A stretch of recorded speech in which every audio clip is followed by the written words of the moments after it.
How is it going, everybody? Hope you're all doing very well. Welcome back to another video here on our channel. I'm the FIFA Analyst. Today, we're going to be talking to you about the difference between an elite and a top 100 player on FIFA 20. We did this recently from a gold to an elite player, which you guys really enjoyed. If you have missed that video, link up above, check that out. If you are interested, I do stream every single day over on twitch.tv/FIFA Analyst. We're going to be using myself as the elite player, and then the other gameplay you'll see is a gentleman called Tanti, who is a top 100 player. I'd appreciate if you can go and drop him a follow on Twitter and Twitch. He does stream. Very good FIFA player. Link in the description. So thank you to him for providing the gameplay. So we're going to jump into it and analyze. We're going to look at defending first, then we're going to look at attacking, and then we're going to look at pressure in between the different players. So the particular chance we're going to look at here is going to be defending for me. I predict that he's going to go down towards the byline. What I should be doing is kind of holding the L2 button and just keeping myself in that area, because I can then predict that if he goes for the cutback or if he goes down the line, we can defend either way. He gets past me and then I go through and dive through massively. A top 100 player would not be doing something like that. Even when they give up the space in behind there, they are calm and composed. Watch this movement with Van Dijk that Tanti does as a top 100 defender. He kind of fakes in that he's going to go towards the ball holder, and then he drops back to cover the pass and plays the opponent very, very well and makes him go forward and play that pass directly into him. They can make mistakes in defense, but they come back and redeem themselves. Guys, if you do enjoy this video, please let me know by dropping a like. You can subscribe to the channel. We do upload every day at 5 PM. We do also have a Discord server with over 1,200 people in, so make sure you join that. You can arrange friendlies, all that sort of good stuff. Jumping back into it. Taking a look at the back line now in defence, top 100 players on a very rare occasion will they pull defenders out of position. I also press the tackle button, get a little bit committed in and pull my defence directly out. Just watch here, even though in this scenario you've got the defence that goes a little bit mishmash, they make the mistakes redeem them. That's what they do. That's the key thing. Even when mistakes happen, which they do very rare, they normally tend to make up for it. Defensive shape gets a little bit mismatched. Left back's out of position. Ferdinand comes over, covers absolutely brilliantly and stops that pass coming through. Another little point kind of here for us. Top 100 players don't make this sort of mistake. Me as an elite player, I've hit 28-2 as my best record this year. Multiple times I've hit 28-2. That's the sort of stuff that we cannot be doing, okay, as elite players. Again, looking at the team shape, look again how it's a little bit kind of all over the shop. We're not having the defense where we want. I press the tackle button aimlessly. One of the things I tell you guys not to do is only press the tackle button when you are sure that you are going to get the ball. I press it there in a hit and hope sort of thing. I give up that space in behind. He then comes through and he has an easy sweat on.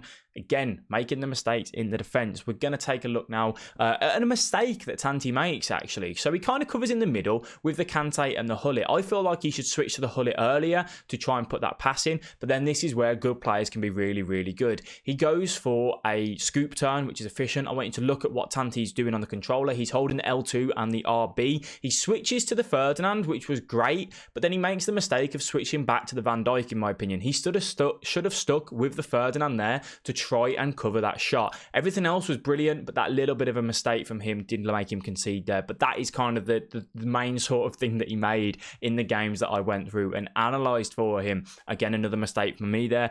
Even things like that. That little pass was just an aimless pass, to be honest. It gives up the space in behind. I called Ferdinand here with the second man press. I didn't mean to. I shouldn't have. But this is why I mean second man press. You need to be very careful about when you use it and when not to use it. A video is coming on that very, very soon to explain how it works and when you should be using it and when you shouldn't. Again, Tanti makes a mistake there, gets a little bit caught in with the Van Dijk, goes forward, but that little trap back with that runner, covering that pass, really, really efficient, really, really effective. Defending as a whole has been really, really solid for Tanti. We're going to go ahead and start looking at kind of attacking now as well, so we can see what the difference is between the elite and the top 100 player. Chance comes in for me. I don't know why I didn't do it, but this is a chance that a top 100 player, they know. First time fake shot, take the ball in, scoop turn, look for that near post. It's a brilliant opportunity. Elite players will mess some of these up. A top 100 player would be very, very lethal in that sort of scenario. The pass comes in. They know before the pass comes in, this is a skill move. Watch here. Pulls it into the CR7, standing up, back to the opponent. What do we want to do? We want to look for the scoop turn. X and A or square and X onto the little 45-degree angle, does the scoop turn, do it with a 4-star skiller and a 5-star skiller, and gets him in at that near post. Really, really efficient and really, really well. So that was very good stuff from him. As I said, for me in that scenario, I don't know why I didn't do it, to be honest. But that's the thing. Elite players can be they've got the ability to do it, but sometimes they just get into certain scenarios where they won't because of that lack of composure and thinking about it. Top 100 players have that different sort of level. Chance comes in here for Laurent Blanc. This should be, in my opinion, a finesse shot or a ball roll. This is me playing it. I don't know what I'm doing. If I wanted to do the ball roll, I should wait for the keeper to come and commit ever so slightly. Unfortunately, I don't. I let him kind of come out, and I try and just power it when really that should be a finesse shot every day of the week. Thinking about a top 100 pro player, they are lethal in those scenarios. They will make sure that they find the back of the net. They don't give the opponent any little chance of in any sort of breather. They're lethal. They just take the chances. When I play against pro players, one of the things that I noticed that I can defend really well, but they just do these extra little drag backs, the extra little fake shots, the stuff sometimes that I wouldn't look for, which makes it really, really hard to defend. Sort of scenario here, this is kind of looking at drop back as a whole for a top 100 player. They use the triangle really well in the 4-2-3-1. They move the ball around and they go forward. The little bit of the feint with the dribble there, watch that. He thinks that the Hullet is then going to go upwards. Hullet starts to cover that pass into the middle. He drops back, pulls the ball into Mane, finds it, and watch this for a finish. I would not even have thought this. I would have laid the ball off here. I would have shot. I would have done something. I would not do what Tanti does. That is sublime. I wouldn't even consider that as an option for me, but that's the thing. They know how to abuse the game mechanics, all right? That is one thing that they can do really, really well. Chance here again, you think, oh, he's going to lay it off to the Mbappe, but he knows that Laurent Blanc is there. There's a chance that the Laurent Blanc gets an interception, doesn't even take the chance, finds the ball into the CR7 and just smashes it into the top bins. Again, you ask yourself, would you even have tried some of these shots? No. They know that this is what's strong this year, and they know the angles because of repetition, how much they play the game, and the practice that they put in. They know what works and what doesn't, which is really, really good when it comes to that. And just a general, decision making in that final third is on another level, to be honest. We're going to talk about pressure now. You can just see he's not really got a pass on. The passes are in the middle of the park. Tanti plays him perfectly, just puts that pressure on ever so well, uses the L2 and the R2 to sprint and jockey at the same time, put that bit of pressure on the opponent and win the ball back. This one's really good, actually. This is a right stick switch over to the Hullet, very, very quick and efficient, and puts that interception in straight away. He knows that if he doesn't get this tackle right, he's going to be in behind it if he plays this through ball. So he reads that really, really early, really, really well, and manages to win the ball back directly from it. Again, tracking back with a Ferdinand. He tracks with a Ferdinand. He switches to the Robertson. What does he do straight away? You're not going to have any time on the ball, mister. I am going to put the pressure on you, and I'm going to win the ball back. What I will suggest is that, as I said, if you missed the Gold to Elite video, you have to watch that, because one thing that elite players and top 100 players do really, really well together is things like right stick switching. They understand that the right stick switch can be the difference between being a goal player and being an elite player. So make sure you have watched that video. We do elaborate on that a lot as well, because obviously there are a lot of points that elite players do that gold players don't, and the same things at top 100. What actually makes the difference of a top 100 or a pro player? And to everyone that's in the comment section, right, who's going, it's their team. The team makes a difference. That's why they get an elite and I'm stuck in gold.